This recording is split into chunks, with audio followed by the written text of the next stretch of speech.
This webinar is part of a series of project communications trainings that we want to do. We thought that we have too much to say. We believe communications is too complicated an issue, a topic to be covered in one single seminar, especially when it's online. We didn't want to keep you for 4.5, 5 hours in an online setting to discuss communications. So we split it into three we believe digestible webinars. And this is the first one, a recipe for success, planning effective communications. And this is about the essentials for developing a communication strategy that resonates with the people. So what is the plan for today? We are currently in this welcome and introduction part. I will also speak briefly about why communication is central in a second. But of course, first of all, we all want to get to know you also. Then we will move into the recipe as such. How do we believe that projects can plan their communications so that it becomes more effective? Here, we will focus on 3 golden rules to cook up better communications. And since theory is one thing, we also invited someone from a first call project, actually from 3 first call projects, Yasmin Falfoul, who will later join me in the presentation to deliver some practical insights into how she does certain things that we believe that are really crucial for effective communications. And last but not least, because when you plan your communications, you also have to plan how you design your communications. And you might still have some questions, even though we hope we simplified the branding a lot. We will also spend a little bit of time on the harmonized branding. So with that, because time is tight and we have about 60 slides, let's move into the webinar deeper and deeper. First of all, I would like to know who is with us today. And since you cannot raise hands easily, we prepared some Slido questions. So let's start with this one. In which call was your project funded? Of course, primarily this webinar is meant for the second call projects that only started this year with their activities, but I'm pretty sure, I hope, there will also be some first call project communication managers, lead partners, other project partners who would like to get inspired by what we do. Okay, 5 people so far. You can join Slido, as you can see, either with the QR code or on slido.com with the hashtag CEComms, and then you can provide your answers. There will be a few more. It's well worth joining Slido. So let's wait a little. We have 10 responses. 8 out of those are second call. The share of the first call or even both calls is growing. So I will give you a little more time. Picture is changing only a bit. Most likely half of you will be from the second call exclusively, and then half and half is like first call, and I'm in projects from both calls. Thank you very much for that. Let's have a look at the next Slido. So I would also like to understand, what is your role in your project? So are you a communications manager? Are you a lead partner or a project manager? Are you a project partner, any other project partner, or are you simply other? So most of you are communications managers. That's good news. That means I can speak on an elevated level maybe about communications. I will come to that a little later. Okay. 30 people responding, 80% are communications managers. Some lead partners and project managers, very few other project partners. As you heard, we are recording this webinar. So if you believe it's worth sharing this webinar, the information that we provide also with your other project partners in the coming days, weeks, or months, then you can do so, because we will upload this webinar to our YouTube channel and you can revisit it anytime. I have one more for you, actually 2 more before we start with the presentation. How long have you been working in communications? So 80% of you are communications managers. Let's have a look at what your experience is. wow, some more than 6 years. I tend to say welcome to the club. All of the Interreg Central Europe communications team, pretty much all of the team is around for even more than 6 years. So, but most of you are in the range of 1 to 3 years, some more than 6, 4 to 6. Okay, but no one with less than a year.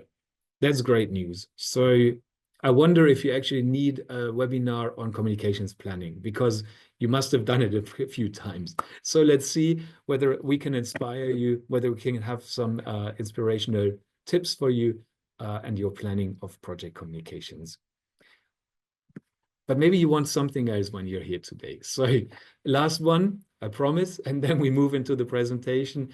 I'm really interested in what your key expectations are for this webinar today, because there's, of course, there's the presentation, there are the slides, we have a fixed structure for today, but there's always a way to sneak in some other topics, maybe, if you're really interested in them. So 9 participants typing. So practical tips you're looking for. Yasmin, this is for you.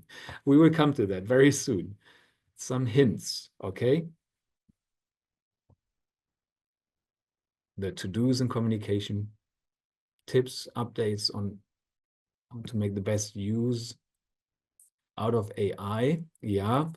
Artificial intelligence, especially the new kind of artificial intelligence, the generative artificial intelligence, will of course play a role more and more in our profession.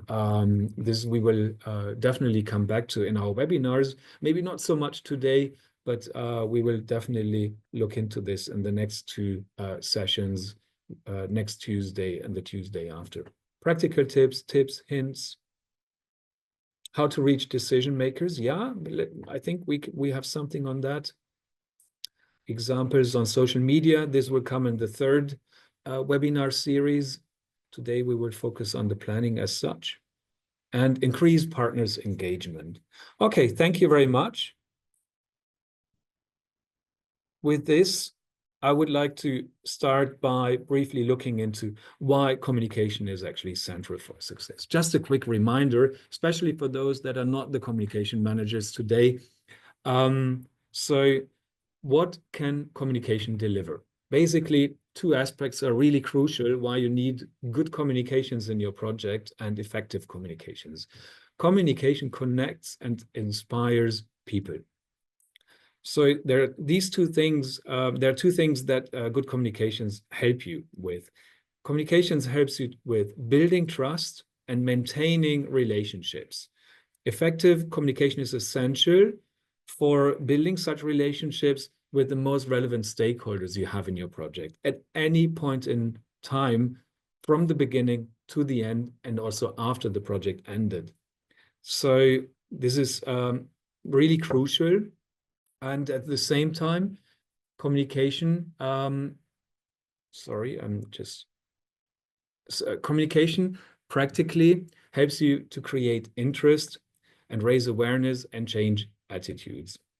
So it is key to selling your solutions that you develop at some point to your stakeholders. Both aspects are decisive for ensuring impact. If you do not communicate on what you do, most likely you will have no impact with what you do. Without communications, it's unlikely that your solution will be taken up by anyone. Instead, as you can see on the right in the picture, it will become filed and most likely forgotten. So it will end up in a drawer and no one will take it out. We cannot afford this because Interreg projects are a starting point. What you develop needs to be taken up to have an impact at a later stage. So communication is really crucial, and without communications, you will not have the impact that you aim for when you look at and that you described in your application forms. So how to do it then? How to implement effective communications? The recipe for effective communications, as I said, we break down into 3 steps. The first steps is about creating a team. In this part, we will look into how to efficiently manage project communications. But before I start talking about this, let's get one thing right straight away. And this is like, who are the best communicators in the Interreg world? And where are we?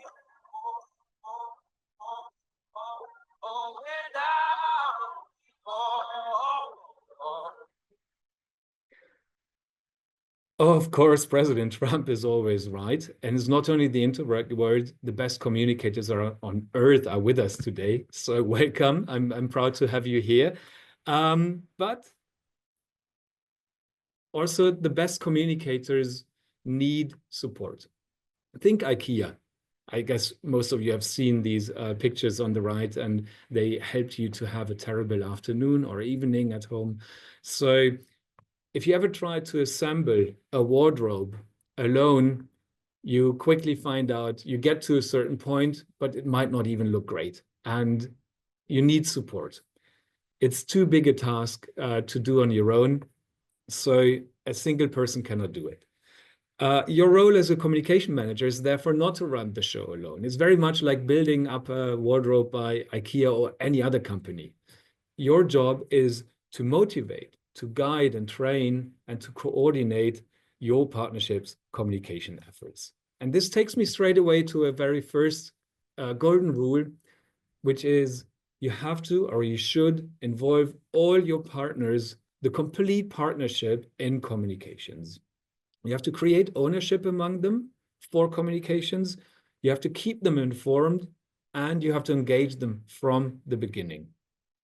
Now, this is a big task. It's really crucial, and I'm also very much interested in whether you manage or not.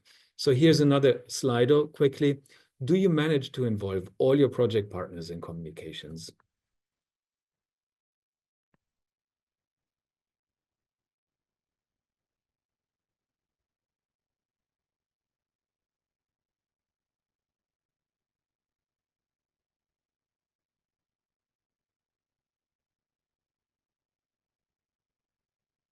Oh, not really. Popped up big in the beginning, but now it's less and less. That's good news. Only partially. I guess this is, yeah, we have 26 feedbacks. Most of you only partially involve the partners or manage to involve the partners. And a good 22% of you manage. Even more. A fourth. That's good news. Let's wait until we have a 30. But the picture is not changing much. In the beginning, you said you expect practical tips. Obviously, I'm not running a project, and we do not have to involve project partners. We do have to involve program bodies and others in communications. So it's a bit of the same task. But I guess you do not really want to hear from me how it works. So we invited a project partner who successfully does it in 3 projects from the first call, financed under the first call. And with this, I would like to invite Yasmin Falful, the communications manager of Alda Plus, to switch on her camera and to join me in this presentation. Hello, Yasmin. Are you with me? Yes. Hello, Frank. Thank you so much. Hello, Yasmin. Good to see you. Good to have you here. Welcome. Thank you. So I said what is needed, basically, but I didn't say anything about how you do it. So I leave the floor to you to give I find very inspiring, good practice of how you do it. But maybe you want to say also quickly, like who you are, which projects you work for. So floor is yours. Thank you for. Thank you so much, Frank. Thank you so much, everyone, and welcome again. Thank you for joining us today.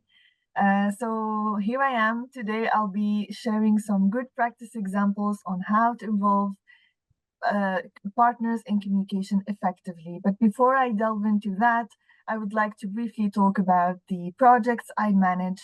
And I am very lucky to be actually managing the communication of 3 Interreg Central Europe projects, namely Greenscape, 3Pass, and Ginevra. And each project has a different theme with different challenges, from social and solidarity economy with 3Pass to green-based solutions with Greenscape, and also innovative solutions and responsible governance with Ginevra, aka AVs. I would like to briefly give you an overview of the entity I represent, which is ALDA Plus. And ALDA Plus is the benefit corporation of ALDA, the European Association for Local Democracy. And out of our expertise includes, but is not limited to, of course, communication and dissemination, project management, reporting, etc. So before I delve into, of course, the good practice examples as promised, I would like to start by asking you this important question. So Frank, if we can, yes, thank you so much. So this is a point of reflection I would like to offer you, and would like to also would like for you to join me in answering this question maybe. So when are your partners fully engaged in project communication, in your opinion? So maybe anyone, I wanted to give you the floor, but if anyone before I share would like to intervene and maybe help me answer this question. There isn't one strict answer, that's the good news. But of course, I am curious to know from your perspectives. So anyone, any volunteers?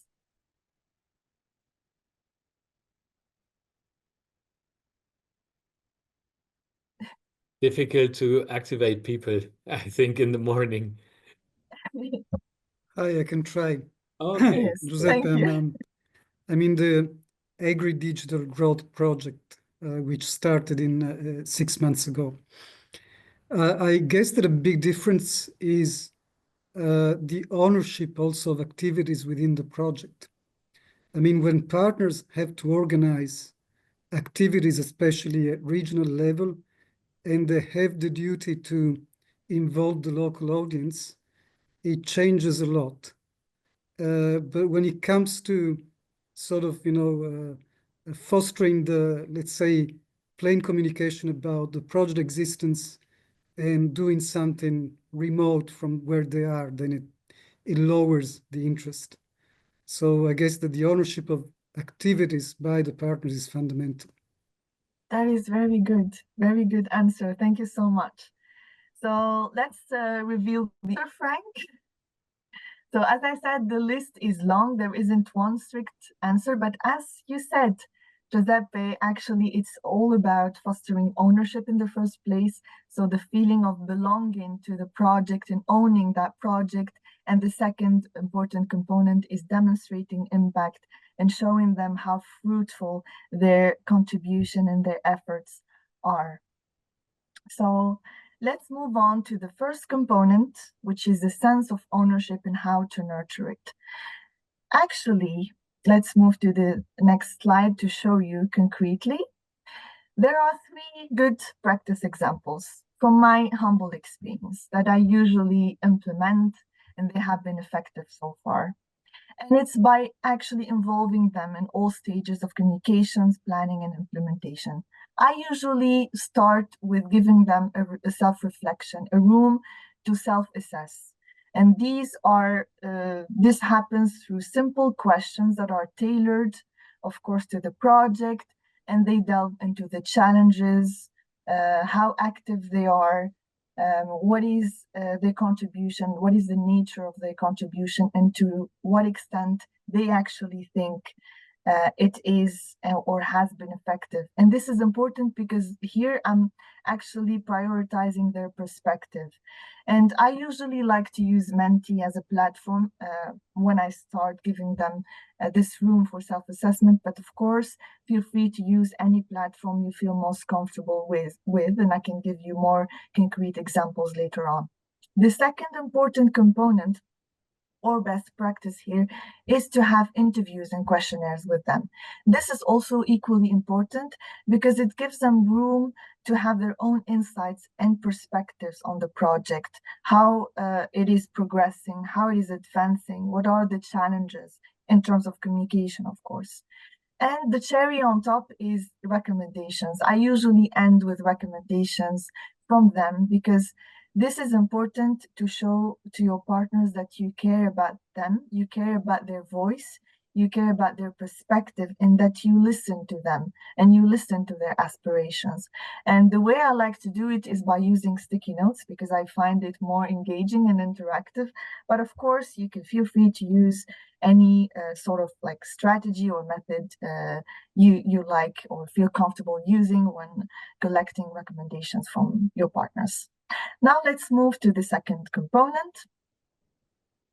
And it is, of course, the witnessing, like letting them witness the fruits of their efforts and the results, of course, hopefully successful of their contribution. Now let's look at the how to do this.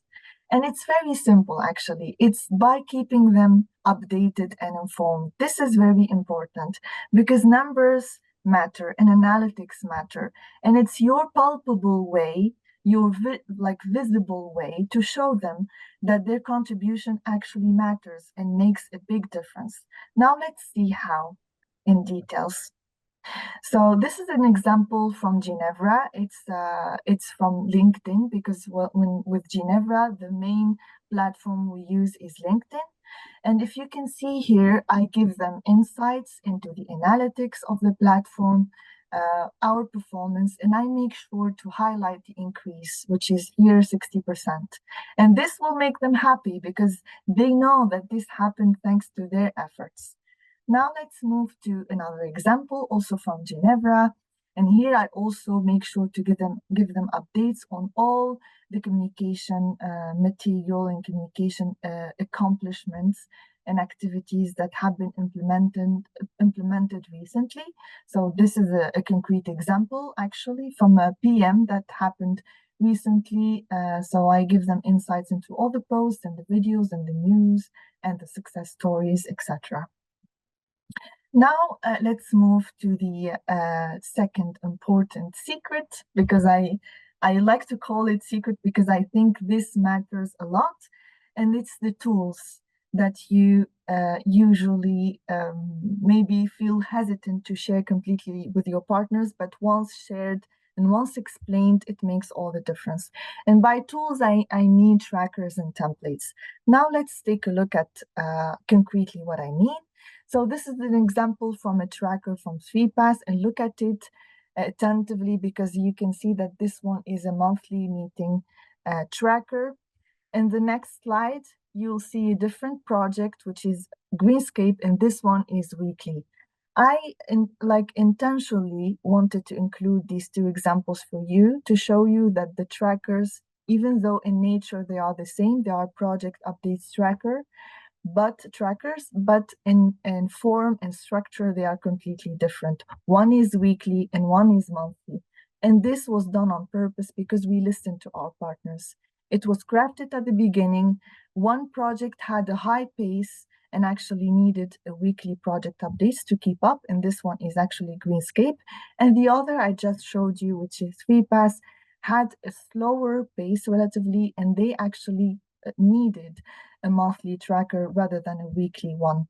And of course, the form and everything you see, we actually crafted in agreement with our partners, and we make sure to listen to their aspirations. Now let's move to another important tracker, and that is the local media tracker. Now, this local media tracker is intended actually 100% for your partners. So you craft it as communication managers, but then once crafted, you hand it into in your partners to actually fill it in, because it serves as a tool to disseminate your activities at a local level, especially with press releases once issued. Because once press releases issued, they can be translated into national languages, and they can easily be shared with of course, thanks to the database, with all the local media contacts. Now, let's end with a very important tracker that I personally like, and it is the social media content calendar. Of course, all the QR codes you see, feel free to then scan them and use them, because you'll find actually the trackers that are downloadable for you and for inspiration, of course. And this one is both internal and external. Internal in the sense that communication managers are actually supposed to use it, but it is worth sharing it with your partners, especially when you have a clear timeline on what is expected from them and how you would like them to, and when, how and when, very important, you like them to contribute with communication. The other important reason is that, and this is something you should always bear in mind, is that your partners can also have communication focal points working with them. And so it's important to also have the tracker for their focal points as well. So let's now move to the most important component, I think, in my opinion, because it matters a lot, even though it differs from a project to another. And it's the post-event communication, or what we call project internal communication after key events and key activities. This is a concrete example from one of our projects, Ginevra namely, and as you can see, the elements here, they change, of course, from depending on the type of the activity or the type of the event. But from my humble experience, what I usually recommend to always keep, and what I call the static elements that usually should be always present, is a success story or an article that highlights all the accomplishments that are made thanks to their contribution. And this is actually a concrete way to show them how fruitful their contribution is. And the second part is the next steps. And as you can see here, I included also in this email the next steps. So all the points that have been agreed upon and discussed with your partners, it's a good strategy to keep them in the loop and to keep them on track with what has been discussed. So now let's move let's give you the floor, actually. The floor is yours to raise any questions you would like to raise with us. So Frank, I give you the floor as well. Sorry, I was trying to find the unmute button. Thank you very much, Yasmin. Pretty amazing.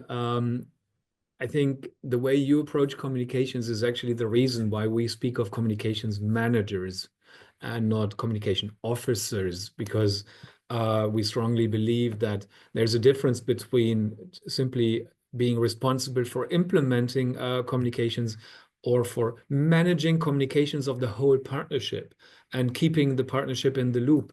So very inspirational, at least for me. Also the trackers, thank you for making them available as a QR code.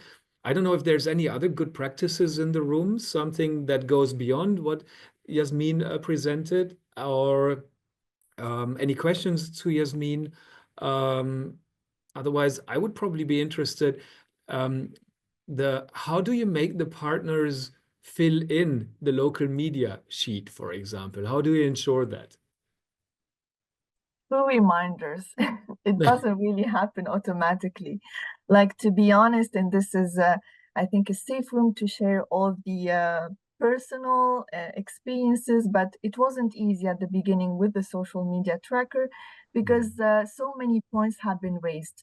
I received emails because they were a bit concerned about the use and actually the intention with having a local media tracker.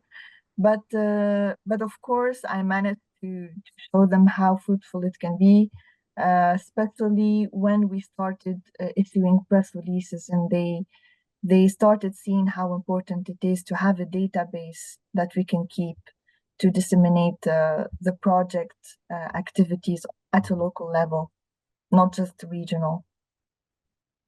Thank you, Yasmin. There's a pretty practical question by Lana, whether we will share the presentations. Yes, we will do that. We will share the presentations after the webinar. Any other questions, maybe content-wise, or if you have any other? There were 24%, 25% of people saying, yes, sure, we managed to involve all partners. So maybe another good practice from that end, that would be very interesting to hear. And then let me look also into the chat. I see many partners do not share context due to GDPR. How do you deal with that, Yasmin? And this is also one of the concerns, and I reassured them by emphasizing that the intention is not to have their contacts revealed, but only to have a database of what is actually available online. So we all know at a local level the main local media that is known. We don't need to reveal their contacts, you know, or encroach upon their privacy or private information. But it's just a database of contacts mainly. All right.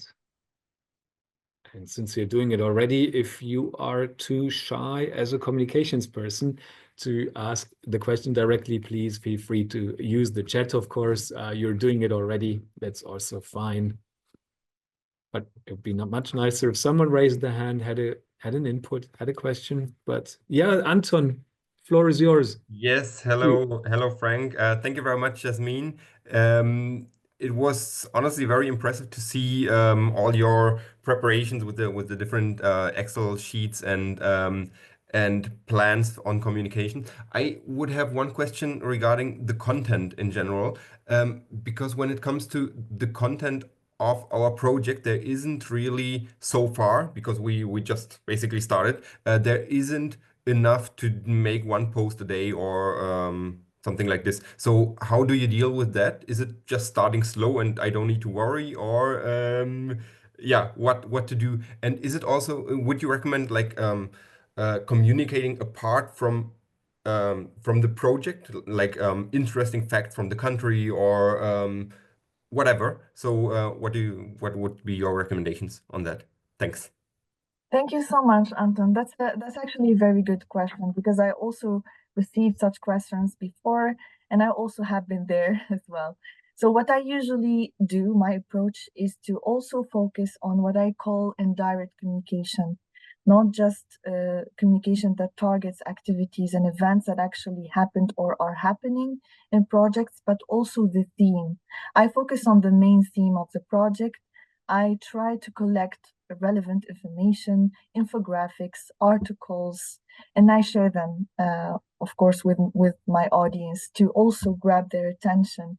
Because if you are in that phase, it is called in the marketing funnel or communication funnel, the awareness phase. So you are at this phase, I assume, and you are still raising awareness about your project.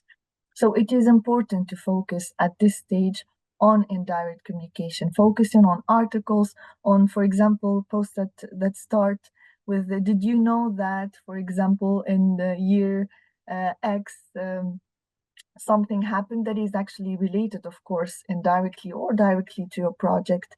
But rather than focusing on activities or being too concerned that not really so many activities are happening, focus on the theme of your project and your purpose. Why are you doing what you're doing with your project?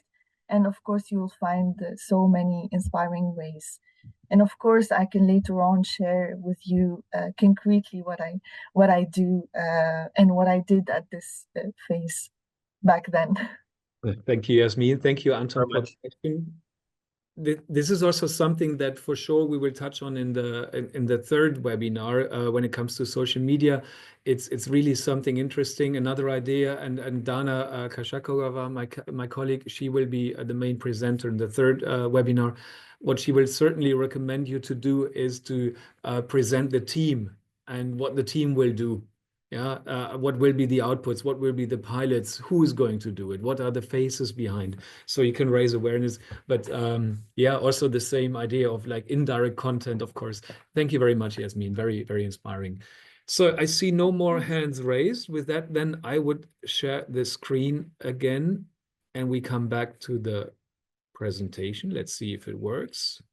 So we covered already the first golden rule, but there's more, of course. There's two more, and that's actually only also an excerpt of the golden rules that exist for good and effective communications. But one that is really crucial, and this is something we discussed also internally, Yasmin and me, before the webinar, is understand your audience and adjust your communications to your audience. So who do you actually reach out to? Let's start with this one maybe. Here in this room, I expect most of you are EU experts to a certain degree, but this certain degree is probably something interesting to find out. So there's this pyramid of knowledge, if you want. So, and let's see if you all reach the expert level. So a first question, have heard about it. Most people when you go out on the streets of Vienna, Prague, or any other place, how many EU member states exist, they will know. It's 27. Then basic knowledge, she has been in the media very often recently, so people might know that von der Leyen is the Commission president. And also, Ms. Metsola was also quite often in the news. But that's already medium knowledge, I would say. Good knowledge. Here we go. What is a DG? I guess some of you in the room, hopefully most of you in the room know a DG is a Directorate General. Yeah, so a commission department. And then we have the expert level. And here I'm interested, how many of you reach the peak of the pyramid, the expert level? This is like, what country will take over the council presidency in January? Oh, I put 26. I mean 25, of course. So 26, even me, I wouldn't know. I'm not good enough an expert to know 26. But who takes over the presidency of the council in January 2025? And for that, obviously, we have a Slido. So feel free to type in the name of the country that takes over from, and now reduce the statistical chance of getting it right. Currently, it's Hungary. So who takes over in the first half of 2025? Here it's correct. So we see two answers, 2 times Poland, it seems.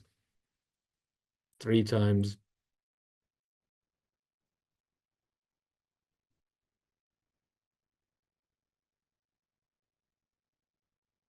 Only Poland? 5 times. Okay, I guess this is the problem when you get the right answer straight from the beginning. Everyone jumps on the train. Yeah. So it's a room full of experts, as I expected, full of communications experts, but also EU experts. That's very good news, because it means I can speak about the EU in a complex way. You will understand me when I say DG. You will understand me when I say Metsola. You will know it's the parliament I'm talking about. So when I talk about the council presidency, you know what it is. So I don't need to worry whether my messages or what I say resonates with you. And this is something which is called the message audience fit. And usually it's much smaller than the fit that we have here in the room. We are all communications people. We are all related to the European Union. We are quite knowledgeable about both thingies. So our middle ground is much bigger than here. Our 2 circles probably overlap a lot. My messages will resonate with you a lot because I'm touching on your professional interest. I'm touching on your professional fields. So you will understand what I'm talking about. And yeah, this is the crucial thing. Our job in communications, though, is usually much harder. Normally, we want to reach out to people that are farther detached from us, that work in a different discipline, that we do not know that much probably. So our job is really to understand, how do they tick? What do they know? And where can I reach them best? So part of that is then also that you have to focus on the right channels. It's really important that you do not waste your spare money that you have on communications. Usually it's not a big budget, on the right channels. So why would you go to a certain channel where you cannot reach people? Let's take the example of farmers. I want to communicate to Austrian farmers, and I want to talk to a journalist that takes up some information about my project, which deals with, I don't know, let's say agriculture, yeah, with precision farming, for example. Where will farmers get their information from more likely? Will it be Politico, which is the magazine, the online news website for Brussels policymakers, and they also touch on farming issues because obviously it's an EU topic, so they would probably be interested in covering what you do. Or if I want to really reach an Austrian farmer, yeah, as an end beneficiary maybe, will they rather read the Austrian Bauernzeitung, which is Austria's largest weekly newspaper for agriculture, forestry, and rural areas? So maybe even the Bauernzeitung in Austria might be the right media for other projects that deal with rural issues, that deal with forestry. So I think it's pretty obvious that I rather aim for the Bauernzeitung with the Austrian farmer as a target audience in mind. So the right channel is important because I do not have the time and money to waste on dealing with Politico, really. I want to deal with Bauernzeitung in Austria. And ideally, the Austrian partner in my project does it for me, not me as the communications manager who sits probably in Stuttgart or Zagreb or wherever. So coming back to what Yasmin was saying about involving the whole team. Coming back to Yasmin, we have another good practice here. How do you actually make sure that you do not waste time and money and that you get on the wrong channels and that you talk in the right way to the people so that they understand you? Yeah. A big tip here is to develop personas. I said only now the Austrian farmer might be a target audience. Yeah, an Austrian farmer with a certain need in something. So these personas are fictional people that kind of like stand for a certain segment of your communications audience, an audience you want to reach with your communications. And then you develop fitting messages. But before I talk, Yasmin, can I bring you back in and you just simply present an example from Ginevra, how you did it? Yes, thank you so much, Frank. So as Frank just said, personas are key here and they help you opt for the right channel or the right platform with which you want to communicate with your audience. And here I would like to give you an example from Ginevra. Ginevra focuses, as I said earlier, on AVs, automated vehicles, and responsible governance. And because the theme is quite important, but also sensitive in the sense that after some analysis and after some research, we came to the conclusion that the right channel to use is actually LinkedIn, and this is what we opted for with Ginevra. But how we came into this conclusion actually happened through the persona, the concept of the persona. And as Frank explained, it is actually fictional character that we create, we craft, we imagine. In other words, and they represent the follower segments we would like to focus on. So for Ginevra, we identified after some research 2 main segments or 2 main personas here. The first pertains to public authorities mainly. So this is an example for persona 1. It is likely to be an urban planning director for a mid-sized city, let's say in Poland. And what the project can actually offer to this persona through governance guidelines, which is, by the way, one of the key deliverables of our project, is structured step-by-step frameworks for safe automated vehicle adoption. And through this, they can address citizen concerns and optimize public benefits. I mean, personas falling under this category. For persona 2, it was different because persona 2 likely pertains to civil society. And we imagine this persona to be a civic engagement coordinator, working most likely at an NGO focused on responsible technology adoption in Croatia. So this is our second persona. Now, what the project can offer to this persona is empowerment through tools to foster inclusive public discourse, ensuring AV rollouts and ensuring that actually they resonate with local needs, aka citizens. So it is very important to craft your personas and imagine your personas before you start communicating and before you start thinking and reflecting upon the right platform or right channel to use for your communication. Thank you very much, Yasmin. We saw also earlier on when I asked you for your expectations, how to work with AI, generative AI especially. And maybe a tip also related to this is when you plan your communications, and Gen AI is amazing for that. I think a great help could be to create a number of personas. Who are your key target audiences? Is it a mayor in South Tyrol, or is it mayors in general in your various countries and regions that you target with your project? And mayors are not mayors. I mean, they might be the same, similar in many ways in different countries and regions, but they might also be different. So ask AI, go to ChatGPT, go to Gemini, go to any other AI, Copilot, whatever is out there, and simply ask it to create such a persona.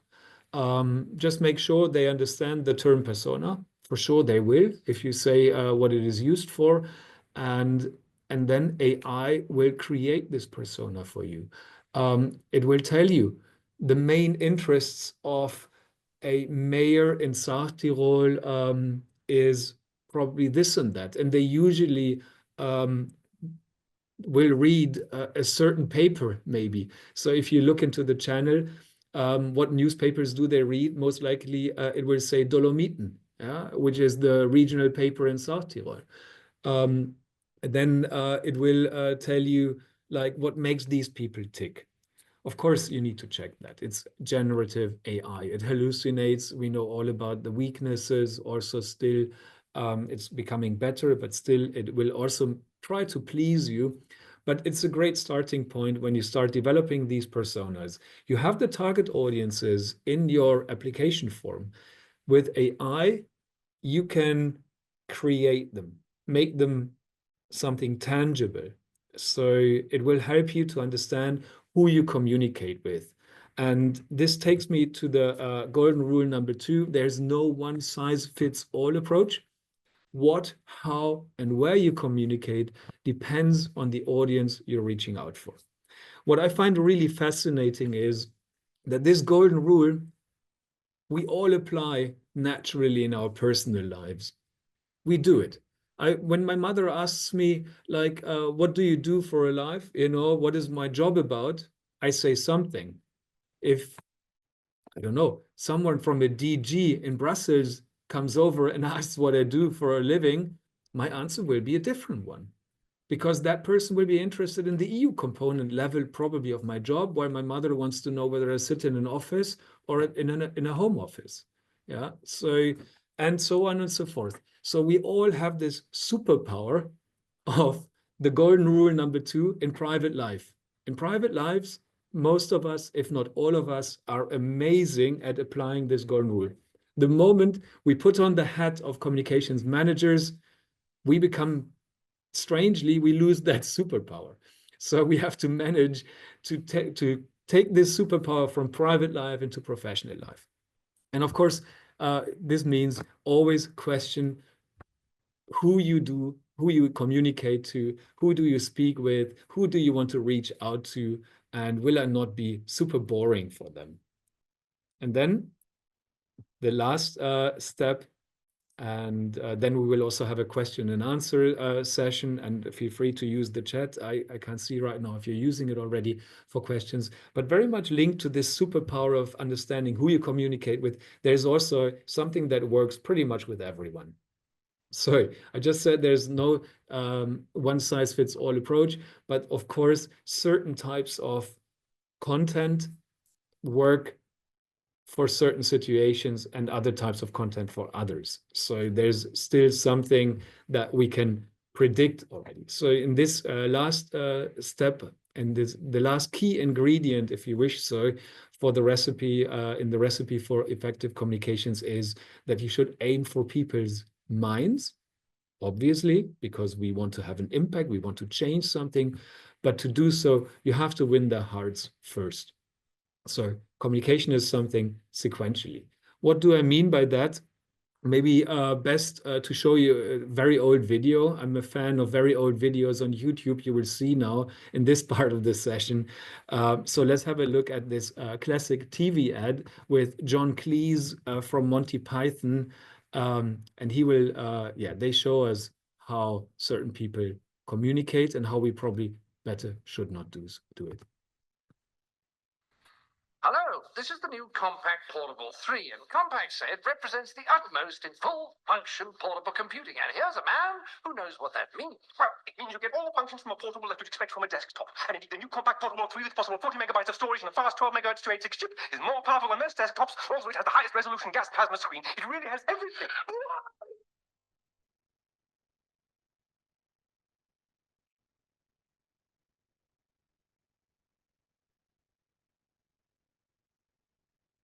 Yeah, unfortunately, welcome to professional communications sometimes. I luckily I see it less and less, but nevertheless, I believe there's a lot of communications people, maybe not the communications people, but a lot of experts that we work with that still communicate in that way.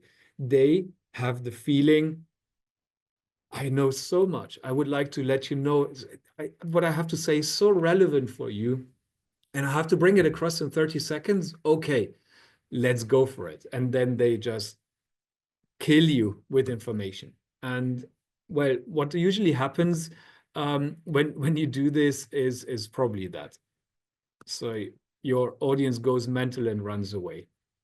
And you're left alone, and no one knows your project, and your project will be forgotten, because you didn't really make the point with them. You didn't really create an interest.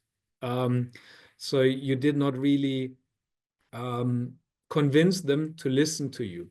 So how do you do it? What does it mean? Basically, it means that you have to take your audience on a path, and you have to take them closer to what you know and what you want them to know, especially step by step. So in the first step, it's really, you have to get people's attention. The idea is to build trust and interest in what you do with an emotional teaser. Only then you provide more technical information, not as much as in the video maybe. And you also always have to check back, are the people still listening to me? Yeah, I'm checking constantly now, are we losing people? We started with 57 today, and we are now 59. So I hope it is interesting what we are saying here. So constantly check back. Am I losing the person, or is the person still with me? And only in the final moments, then your audience will be with you and starts to understand what you do. And then in the perfect situation, and this is very difficult to achieve, the person will not only listen to you, the person will start to understand what you do, and this person will start to believe in what you do, and hopefully the person will start taking up what you do in the project. So let's take a look at this very first point, create interest in what you do with an emotional teaser. So how could you do it? We saw just Compact, which is a great advertisement. I will come back to that, why it works, even though the guy was talking so fast. But let's have a look at another vintage advertisement that actually gets this first point of creating interest very right.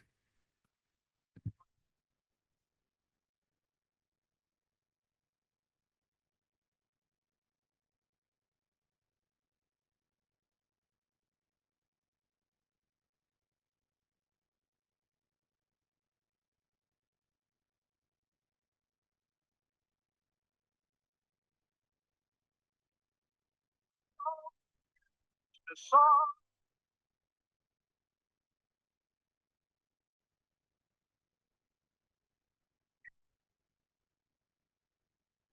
So far. Say.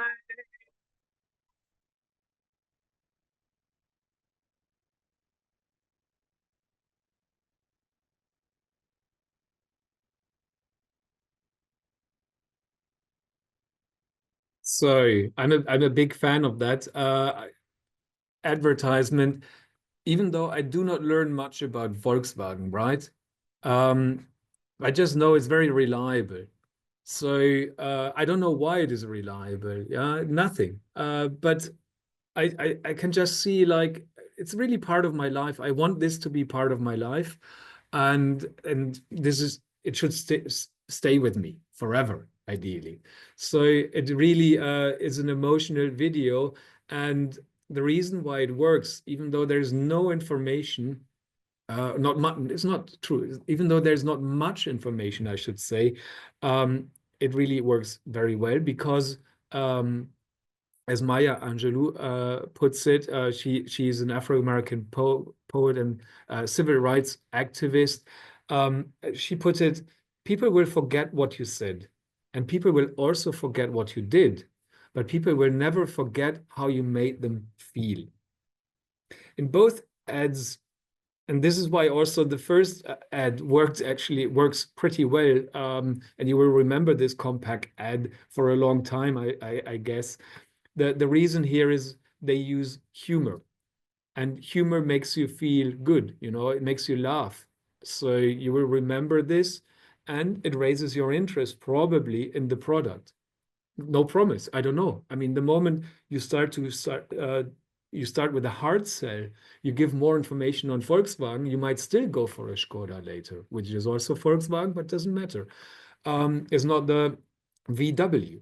So you do not know if you lose people later on the track, but you actually have embarked them on the track. And this is what is crucial. It's really important that you take them closer to you and that you do not oversell with the first call. In 2009, this idea put into 3 lines here by Maya Angelou was taken up by someone who was back then working for Apple, another company that clearly knows how to communicate in a good way. The guy was called Simon Sinek, and he's the person behind the idea of the golden circle of communications. So I will do a last Slido question from my end for now, and just to see and understand who of you knows the golden circle.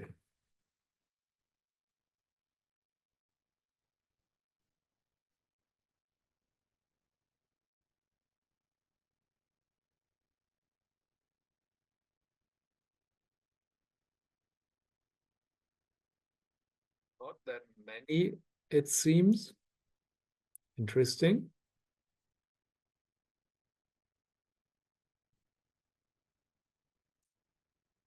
I was a little worried actually when I created this presentation whether this would be super boring, this part, because you know the golden circle, but this is very encouraging to see that it is still new. Yeah, so it's, I think, worth going into the presentation of the golden circle by Simon Sinek. Maybe in one word, the golden circle, what is it about? It's, in essence, it means that you should communicate your purpose first. Yasmin said it also earlier. It's like, why do you do something is what people are interested in. At least when you meet someone for the first time, and if you want to tell that person what you do, what your project does, even though they might ask, like, what do you do? In reality, they are interested in why do you do what you do? So you start with the why. This is the basic idea of the golden circle. And let's listen to Simon Sinek maybe for 2 minutes himself, because he can explain best what he means by communicating the why. Another vintage video, 15 years old. Inspired leaders and the inspired organizations, regardless of their size, regardless of their industry, all think, act, and communicate from the inside out. Let me give you an example. I use Apple because they're easy to understand and everybody gets it. If Apple were like everyone else, a marketing message from them might sound like this: we make great computers. They're beautifully designed, simple to use, and user-friendly. Want to buy one? Meh. And that's how most of us communicate. That's how most marketing is done. That's how most sales is done. And that's how most of us communicate interpersonally. We say what we do. We say how we're different or how we better, and we expect some sort of behavior, a purchase, a vote, something like that. Here's our new law firm. We have the best lawyers with the biggest clients. We have, we always perform for our clients, do business with us. Here's our new car. It gets great gas mileage. It has, leather seats. Buy our car. But it's uninspiring. Here's how Apple actually communicates. Everything we do, we believe, in challenging the status quo, we believe in thinking differently. The way we challenge the status quo is by making our products beautifully designed, simple to use, and user-friendly. We just happen to make great computers. Want to buy one? Totally different, right? You're ready to buy a computer from me. All I did was reverse the order of the information. What it proves to us is that people don't buy what you do, people buy why you do it. People don't buy what you do, they buy why you do it. This explains why every single person in this room is perfectly comfortable buying a computer from Apple. But we're also perfectly comfortable buying an MP3 player from Apple, or a phone from Apple, or a DVR from Apple. But as I said before, Apple's just a computer company.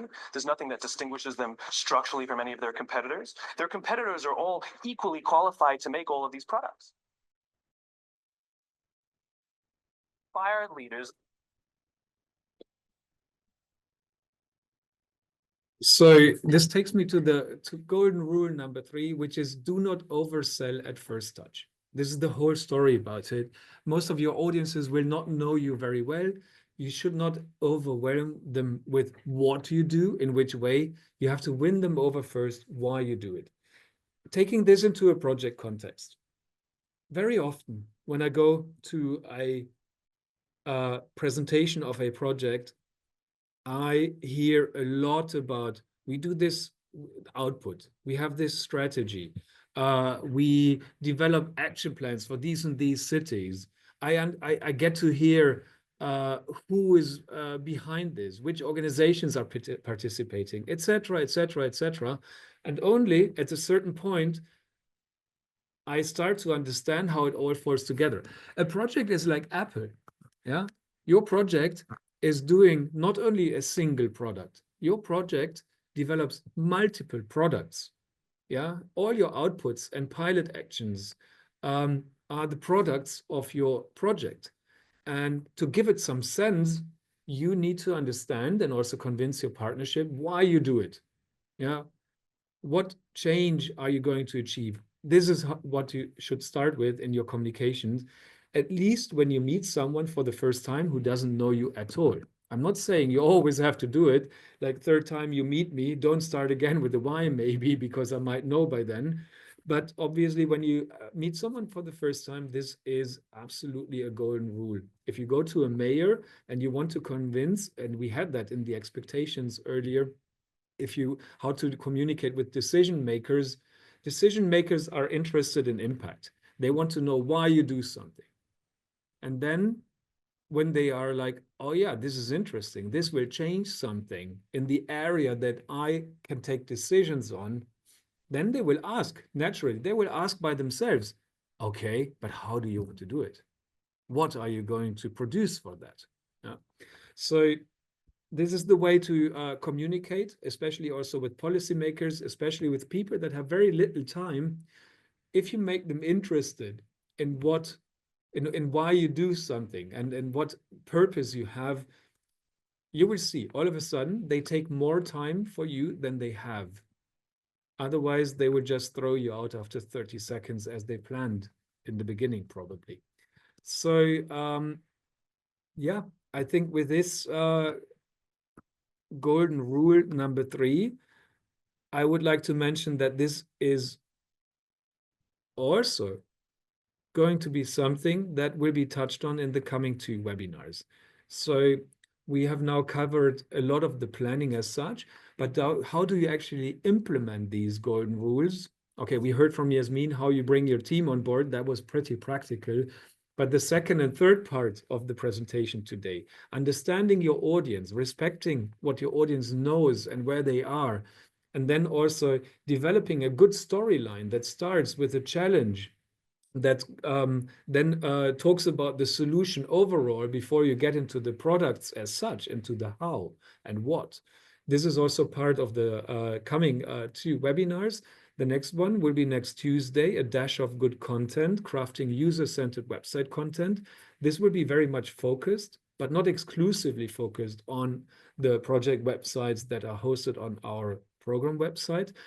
And then on the 17th of December, and you can see this one we extended because we believe that there will be a lot of discussion and the need to go and work also in breakout rooms with you.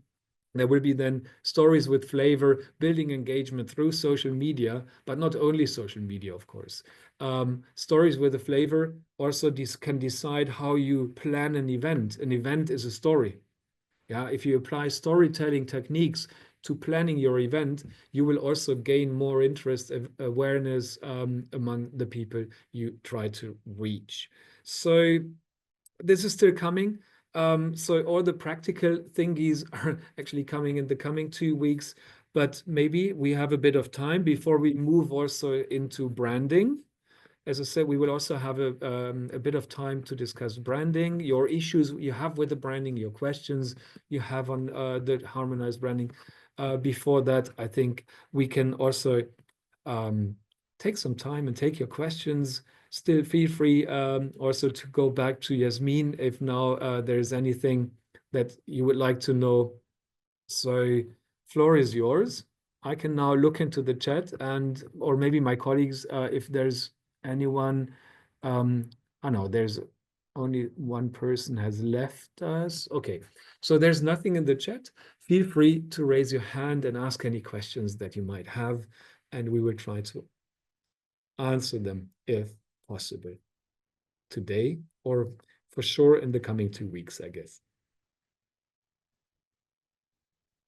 Any feedback, any ideas? Also, I'm also interested, of course, whether you share these golden rules and how far you apply them.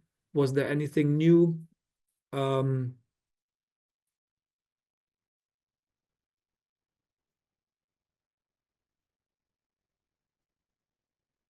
Yes, Anton, floor is yours. Yes, hello. Thank you very much, first of all.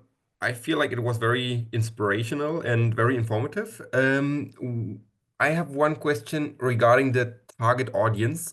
I would have asked it in the social media session in 2 weeks, but maybe let me ask now. When we talk about our target audience, for your information, I represent the project Hercules CE, and we are trying to enhance the energy transition by supporting renewable energy communities. And in these renewable energy communities, there are, of course, local authorities and mayors, but also households and other like engaged citizens. What about the language? Because when we communicate with them in English, maybe they don't even uh, are that like know English that well and won't look at our project website or our LinkedIn channel. So is there a solution? Of course, our first idea was when we prepare or the partners prepare some articles or online social media posts, and they translate them into their own languages on their own channels. But maybe some insights from your side. Yes, indeed. Language is key. And it's also about simple language, of course, when you discuss with households to start with, because it's a complicated topic. And being here in Austria, I mean, I think Austria is probably quite advanced already, and it's in the news, in the media, and people are to a certain degree informed about it. But still, I think you have to start on a rather low level if you reach out for households. And this might be different in other countries. Indeed, you have to speak people's language, and that means also language in the meaning of national language. So there's no point in trying. Of course, you might have a certain success in reaching out to Czech or Hungarian or Italian people in English, but of course, if you address them in their own language, it resonates a lot more. Also, and this is in your topic also, I think, very crucial, the context changes. So I'm not sure you can just simply translate whatever you do, but maybe you also have to put a different context. And here I'm coming back to Yasmin also in her presentation. I think I personally believe it's really important to discuss this with your partners, even though they are not communications professionals, most likely. But there's also the good old saying by Paul Watzlawick, you cannot not communicate. Yeah. So the moment this person talks to their families, talks to their friends, let's say in the Czech Republic, goes in a different function maybe to a conference and presents your project. This is all communications. And I think this awareness among the partnership is really important. And the more targeted, the more it fits the context of the people, the better. So national languages are clearly a must. And this is also something that we as on the program level do a lot. I don't know, Dana, if you would like to add something briefly. Yes, indeed. Thank you very much, Frank. I also think that you have to be cautious with social media on how you use it, because you can probably have your channel that is the project channel, and there you probably want to address different people when speaking English. And then you probably have your partners, and they are using the institutional channels, and this is different story how they use it. I mean, we know that sometimes they just share whatever you did, but they can share it with their own thoughts and give more of a context. And this is what we definitely encourage you to do. And we also say, like, maybe there is no need to open a social media account for your project if it doesn't make any sense. And well, especially in social media, the translation is easy. So nowadays, I would not worry too much about that. But as also the colleagues already mentioned, it is important that you have your partners in cooperation with you doing this job. Yeah, and here coming back to AI, of course, AI can help you with translation. There is amazing translation programs out there, but there's nothing like a human check. Especially most of our projects work in very specialized fields, and it's crucial to adjust the language. And your partners will know much better than any AI how to phrase something to reach a certain audience. Thank you very much. Thank you, Anton, for the question. I don't know if there's any more questions. Also related to the next two webinars, maybe, if you want to dig deeper into something, this would also be interesting to hear, because then we can still fine-tune also the presentations there. If not, we have one more presentation to come. That's Dana, who will speak about the harmonized branding. And then we also have one more question and answer session. So maybe if in the meantime there are any questions, if there's any interest in digging deeper on what Yasmin said, what I said, or what then Dana said, feel free to take the floor. I will now share the presentation again, and Dana, the floor is yours. Thank you very much, Frank. Indeed. So you have heard a lot about what a recipe to success is and about the golden rule. And we also believe that branding is part of the game. And I would like to say that the branding is something we are very, very, very super proud of, because it is, as already Frank mentioned, a harmonized one. So we have a joint branding, and Interreg has been around for more than 20 years. And it's not just the Central Europe program, and it's not just the Central Europe project using the same branding, but it's actually more programs. On my next slide, you will see that there is actually many variations of the Interreg logo. So it's also Slovakia, Austria, for example, Northwest Europe, and us using it. And the essence is obviously the EU flag. This is very important part of every logo, but also Interreg, and co-funded by the European Union. Because we believe that we also bring together an exciting community of professionals working together across the borders, who do an extra line, and they go an extra path to make all of this possible. And when I actually even traveled to other cities, and now also linking to what Frank said, if you explain your mother on what you do, I tend to explain it. But then if you are on the field and see the Interreg sign, people sometimes really connect the dots. And then I even have a feedback from my friends, this is what you do. I saw it. It's really the bridge. It's really, nice things that you do. So it's definitely something we are proud of, and we hope that you are also proud of. And I would like you actually to explain to you a bit about how it came together with the colors, so that you know that our programs is working in 4 priorities. And we reflect these 4 priorities in your project logos. So you have to use these colors, but on top of the things, we only believe that we have simplified the rules, and we really follow the rules that are on the European level.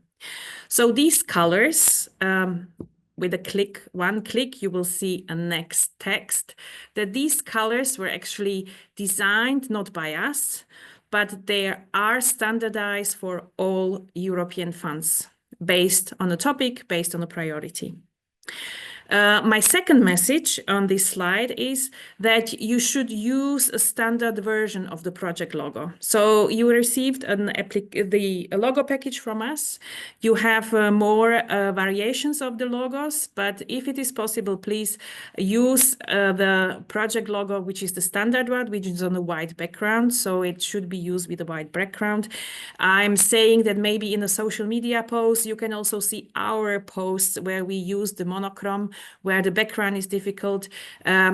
This is obviously up to you, how you feel about the design of your materials. But if it comes to the poster, if it comes to the billboard, please make sure that you go for the option as the first option. And now I'm also mentioning the posters.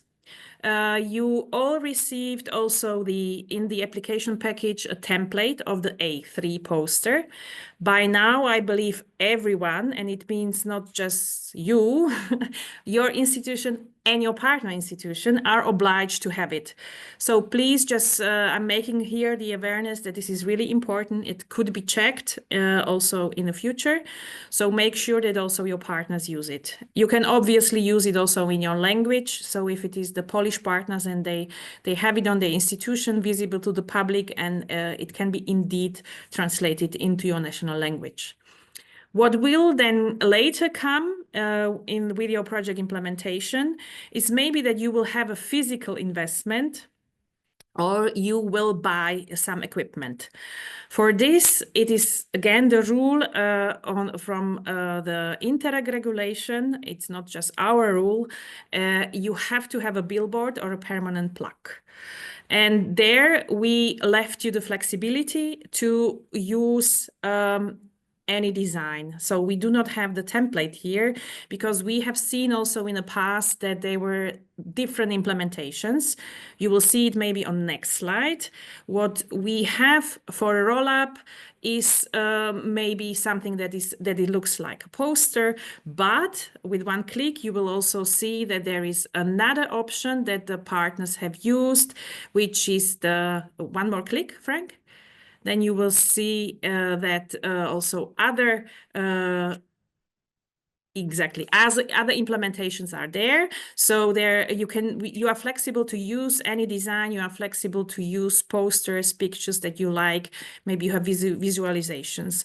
What is indeed important, and it is on the slide, is when you displayed other logos, you have to remember that the size of the EU flag is decisive about the size of the other logos if they are displayed on one side. So bear it in mind, remember it when you are preparing your designs, that this is actually the rule. It's, I believe, as simple as this.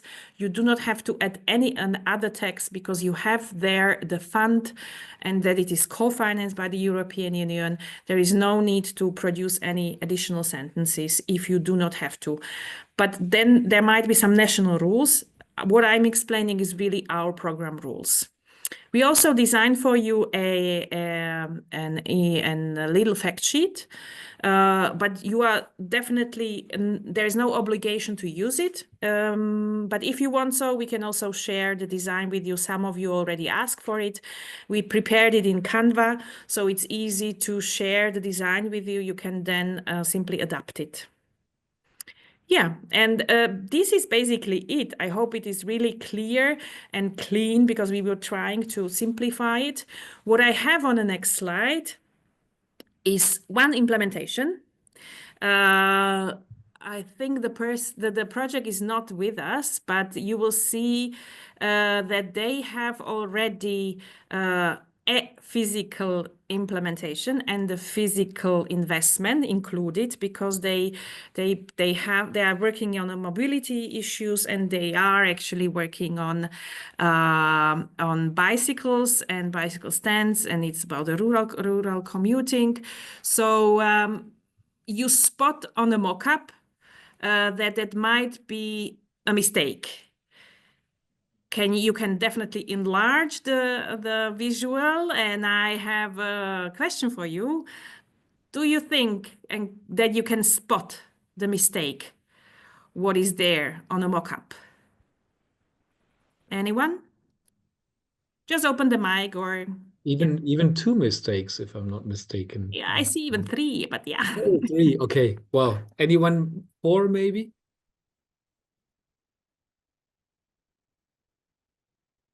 No one? Would you like to, if you would receive, you are a communication manager of your project and you receive such a design from your partner and he asks or she asks you what to do with this. Is this correct? What would you say?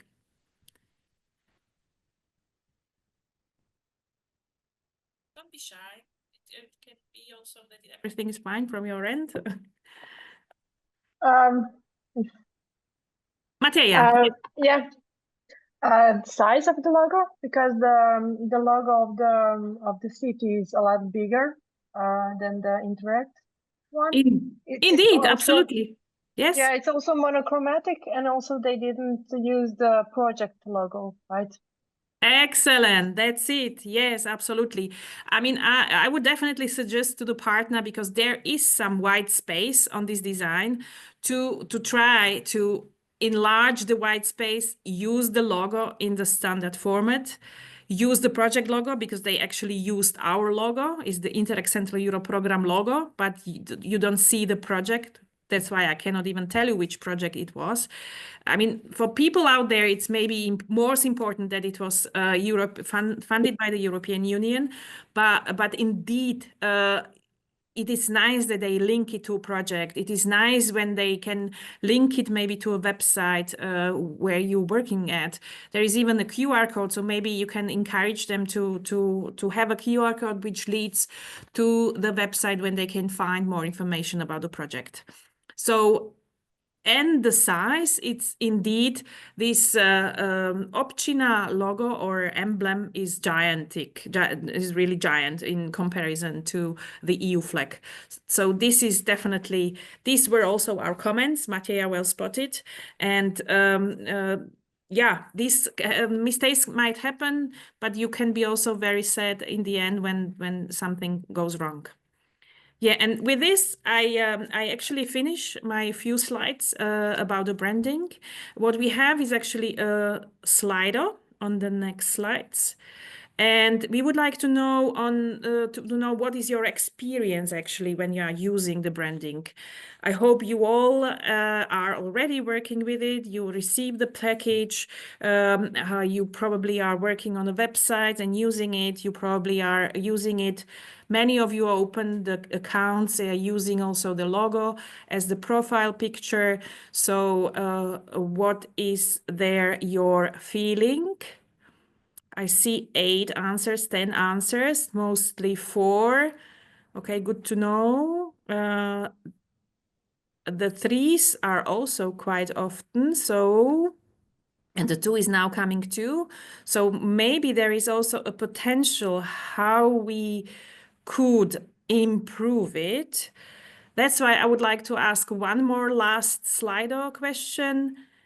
What is it? what is really that we can improve? What is the missing element that you would need to help you through? And we can even leave the slider open longer. We can also read it afterwards. So if you think about it, or you can even send us an email on what is the feedback, because we are supporting you in the communications. And if you think that we could do something, I have explained that the templates were actually building on experience from the past, where we thought that the billboard template was not used that much, because you see different applications.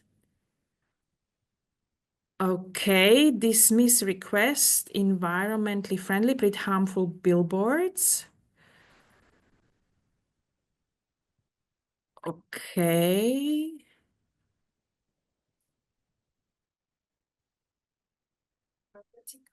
Wider, different for so this I probably would ask the person who wrote it maybe to. Yeah, I think it split the upper my sentence. Yeah. I suggested to provide let's call it a vertical version of the logotype, so it's higher than wider, so it better fits on vertical formats of the ads and stuff we could use.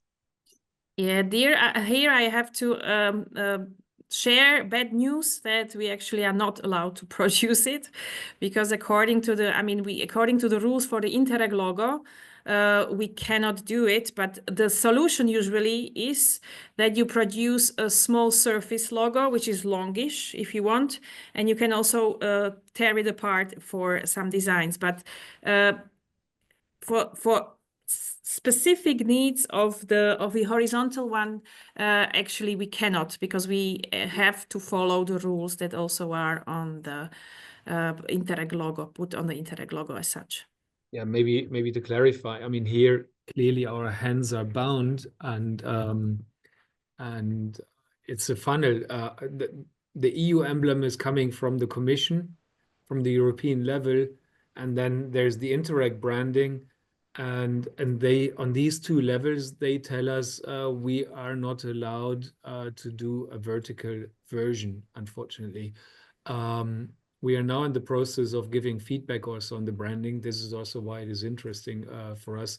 And clearly, this is something that we will ask them to consider in the next programming period, because also for ourselves, it's very difficult to use. And these workarounds are not great. Yeah, unfortunately. Unfortunately, this is the regulatory framework that doesn't allow us to do so. One more remark maybe on the PPT. The PPT, very difficult to edit. Here I would like to just, one word is a slide master. So if you are having troubles with editing the PowerPoint, what you can do on the normal standard layer, maybe check the slide master, where you can actually adjust more that fits your needs. So this is definitely something. We can also put it somewhere. And yeah, feel free to give us more feedback, and maybe also we open the floor for more questions for the whole webinar. Yeah, there's one question. So it is possible to change the flyer, Dana. And this is also, like, it links, as you said, also to the PowerPoint. I think it's important that these are templates and you're not forced to use them, right? Yes, absolutely. So you have the flexibility if you are struggling like with the PowerPoint, or you would like to use a template that you have in a format that is not editable, please send us a message to info, and we can definitely find a way that works best for you. So there is no problem to modify and adjust everything what you got. Just please do not change the color, do not distort it. Check the brand book. If you don't know, you got it also with the logo package, but this is also something that is in the on our program website in the section of implementation documents. There's a question by Mitka. The floor is yours, Mitka. I just have one question about the logos on the pencils and the pens. One of our partners asked to cut the logo because it's too big to fit on the pen? So You is don't it have to, you don't have to cut it. You actually can send me an email and then we produce a small surface logo for you, which really is completely horizontal. So the swoosh. Because now what they wanted to do is they wanted to put the funding quote in the back and the logo of the project in the front. If it is possible, maybe we can do it individually. You can send me the mock-up and then we find a solution for your partner. What about this, Metka? Okay. We Yeah, will do this. perfect. Maybe also to add to this, of course, not all pencils can be branded in line with the rules. So we had that situation as well, that we had to choose another supplier where they give us more of a print space on pencils, for example. So in the end, it is really important that you get the branding right, because otherwise there's always the risk of losing financing if the branding is not there. So sometimes you would also have to switch the supplier. We had that situation with our pens that we use, that we produced, that also not all suppliers could actually fit the logo, unfortunately. Can I ask one more thing? Sure. In our project, we're developing 2 platforms, so basically 2 websites. And I just want to know, do we have to follow the colors, or is it enough just to put the logos and the funding on the website?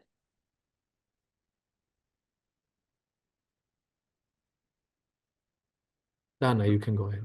Yeah, I mean, the colors are about the logo, so you should definitely not change the colors of the logo. And you should No, I don't mean the logo. I just mean when we set up the mockup page.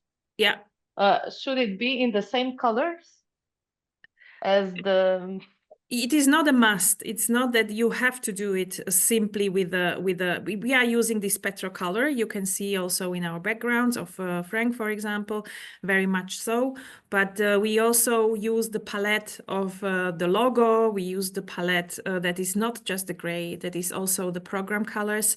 But usually you work with a designer that has an eye for how these colors work together. And this is what we did also with our colors. So we would definitely recommend to use a designer and to use a mock-up that really fits together. And you are there indeed flexible to have a secondary, tertiary color that works with your Food for CE project and your needs, basically. So the answer is it's not a must that you have to take these program colors 100%. Because we did it on one page and the designer said they don't comply with the WCAG requirements. So they asked us to change the colors and I said no, because we're not allowed to change them. So what do you do in this case? It's like we had the same issue, and this is something that Katharina can touch on also next week, maybe when we discuss digital platforms. Indeed, these colors, again, they were given to us. They are not developed for the program, but on the European level, they do have certain issues with contrast, etc. But yeah, I mean, so we slightly also had to adjust them. That is not really visual to the human eye. But as Dana said, if you want to go for a totally different color, that's also fine. But you can also take the color that fits your project logo and slightly adjust it, and you will not really see much of a difference, because anyways, screens look very different on each computer. Thank you. So we have expanded the webinar a little bit by 10 minutes nearly. I don't know if there's maybe a last question. This is your chance maybe to ask something to Yasmin, but she will also be with us next week, I understand. So if there's no more questions, I don't want to use up more of your time. The idea of these webinars is to be short and focused, 1.5 hours, or then the last one 2 hours on more or less one topic. So with that, I think we can close for today. Thank you very much, Dana. Thank you very much, Yasmin, for your inputs. Very much appreciated these practical insights into how to involve the project partners. We know that you also have good practices on websites and social media. So very good to see you back again in the coming 2 webinars. Feel free to take the floor. The same is true for all others here in the room today. I understand most of you are coming back. We will have it a little bit more interactive in the next 2 rounds. We will most likely have some breakout sessions also to make you practically try out some things. So I'm very much looking forward to see you back again. We will share the presentations, as I said, and a feedback form will also come at some point to understand whether you like our distributed format or not. And with that, I would like to close for today. Thank you very much. Have a nice day and see you next Tuesday. Bye-bye.